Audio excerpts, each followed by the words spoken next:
বন্ধুরা রান্না করতে আসলাম। আজকে একটু করবো চিংড়ি মাছের মালাইকারি। এই যে আমি এখানে চিংড়ি মাছ বেছে বেছে নিয়েছি আর করবো পটল পোস্ত। আমি দুটো রান্নাই এক ভিডিওর মধ্যেই দেখাবো। এই যে পটল আমি কেটে নিয়েছি দুফালি করে, আর আমি সর্ষে পোস্ত বেটে নিয়েছি, কাঁচা লঙ্কা দিয়েছি এর মধ্যে। আমি এখানে কড়াইয়ে বসিয়ে দিয়েছি। আমি এবারে চিংড়ি মাছ আমি আজকে মেখে বসাবো না, আমি একটু হালকা ভেজে বসাবো।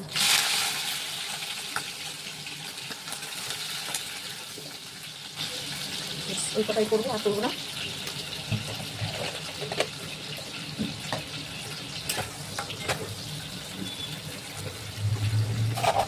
আমি এখানে সর্ষে পোস্তটাও দিয়ে দিচ্ছি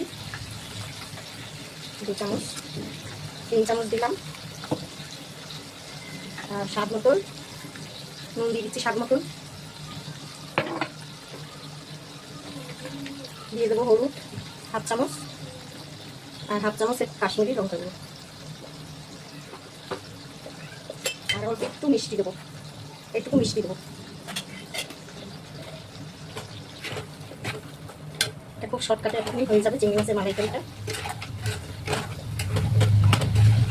ভেবেছিলাম একটু অন্যরকম করে করবো, কিন্তু এই গরমে আর ইচ্ছে করছে না, তা অন্য আরেকদিন করবো। আজকে এইভাবেই করে ফেলি। এবার আমি একটু ঢেকে দেবো।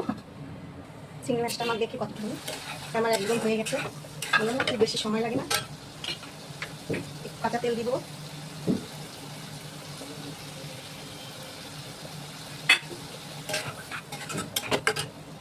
দিয়ে দিচ্ছি একটা কাঁচা লঙ্কা।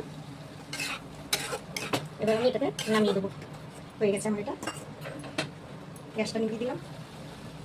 চিংড়ি মাছটা আমার হয়ে গেছে। এই যে খুব তাড়াতাড়ি হয়ে যায়।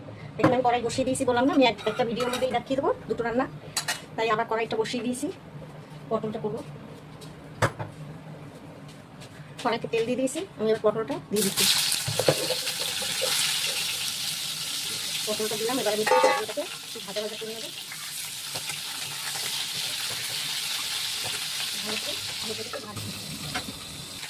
পটলটা আমি একটু নুন দিয়ে দিচ্ছি অল্প করে।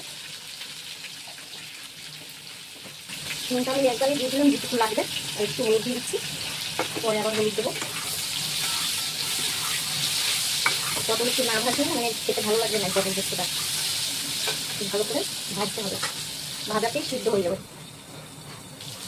পোস্তটা ঢেলে দিচ্ছি। শুধু পোস্ত না, একটু সর্ষেও আছে। একটু হলুদ দিয়ে দিলাম। নুনটা তো আমি আগে দিয়ে দিচ্ছি, আর নুন না দেবো না। মিষ্টি দিয়ে দিচ্ছি।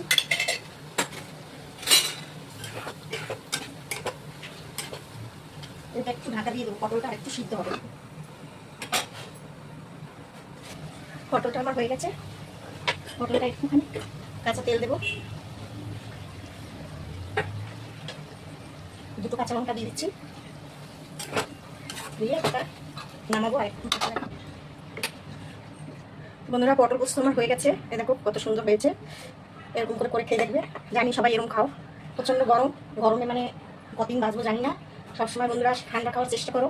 ঘরে দই পেতে গোল খাও, এই যে ঘরে দই পেতেছিলাম তাই গোল বানিয়েছি। এই যে এইভাবে করে খাও। আর এর উপরে বিট নুন, এই যে বিট নুন দিয়ে দিলাম, দিয়ে এইভাবে সবাই খাও। প্রচণ্ড শরীর থেকে নুন বেরিয়ে যাচ্ছে, এভাবে না খেলে বাঁচতে পারবো না। ঠিক আছে, ভালো লাগলে ভিডিওটা কমেন্ট করো, লাইক করো, শেয়ার করো।